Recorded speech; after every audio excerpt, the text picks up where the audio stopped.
किसी ने बहुत ही काबिले तारीफ बात की है कि आप 5,000 का बैग मत खरीदिएगा, आप 1,000 का बैग खरीदिएगा और उसमें 4,000 रुपये डाल दीजिएगा, कहीं अमीर बनने के चक्कर में आप बर्बाद ना हो जाएं। नमस्कार, मैं हूं शशांक पांडे और आज मेरे साथ हम बात करेंगे अकबर बीरबल की तमाम कहानियों में से एक रोचक कहानी के बारे में।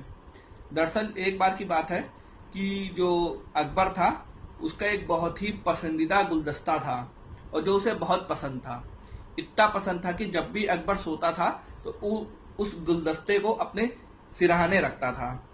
और एक बार की बात है कि अकबर अपने महल से बाहर गया होता है और उसका सेवक उसका कमरा साफ कर रहा होता है।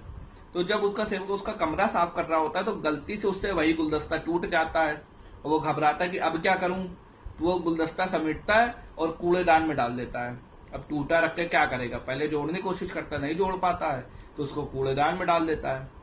फिर जो अकबर होता है अपने महल में आता है, फिर अपने कमरे में जाता है और देखता है कि वो गुलदस्ता उसे नहीं मिलता है। तुरंत वो सेवक को बुलाता है, पूछता है गुलदस्ता कहाँ चला गया।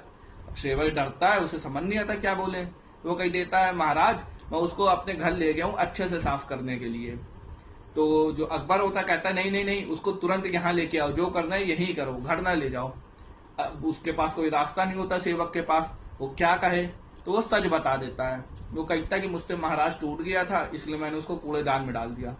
अकबर आग बबूला हो जाते हैं और जैसे ही वो आग बबूला होते हैं वो क्रोध में इतने गुस्से हो जाते हैं कि वो कहते हैं कि ऐसा है, तुझे फांसी की सजा होगी, इसलिए नहीं कि तूने मेरा गुलदस्ता तोड़ा है, इसलिए कि तूने झूठ बोला है। सभा लगती है, सभा में उस सेवक को फांसी की सजा सुनाई जाती है और वजह बनती है कि इसने झूठ बोला है।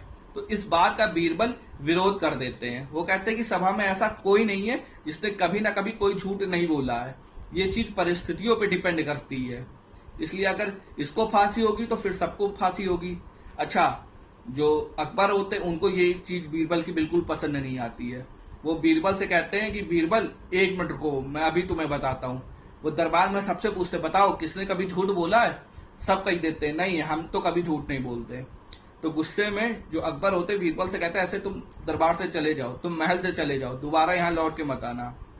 बीरबल चला जाता है, सोचता है कि क्या करूं, क्योंकि महाराज को ये बात बतानी तो बहुत जरूरी है, क्योंकि वो निर्दोष है सेवक, क्योंकि झूठ तो सभी बोलते कभी ना कभी परिस्थिति के अनुसार।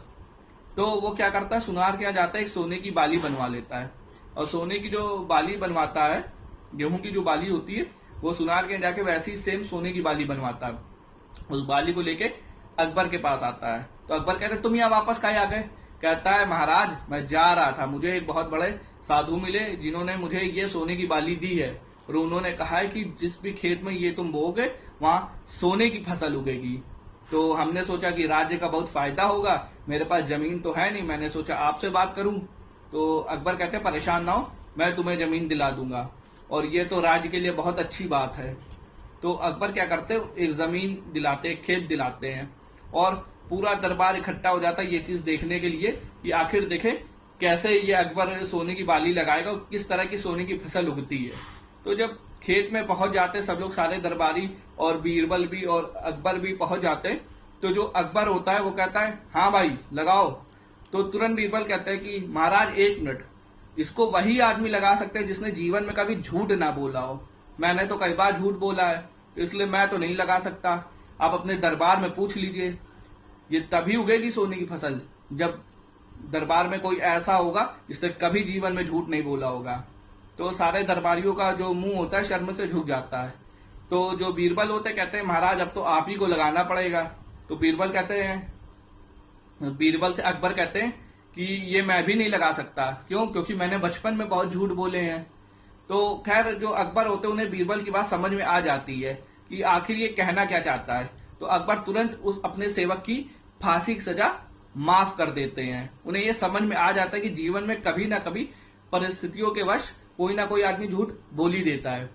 ये कहानी हमें बहुत बड़ी सीख देती है। ये कहानी हमें बताती है कि जीवन में कभी कभी कुछ परिस्थितियां ऐसी आती है कि जिसकी वजह से हम सबको कभी ना कभी छोटा मोटा झूठ बोलना पड़ता है और इस झूठ की वजह से हम किसी को जज नहीं कर सकते हैं कि सामने वाले का चरित्र कैसा है।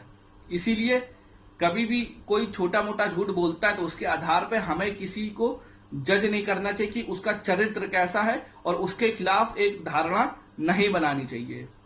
जय हिंद, जय भारत, भारत माता की जय, वंदे मातरम।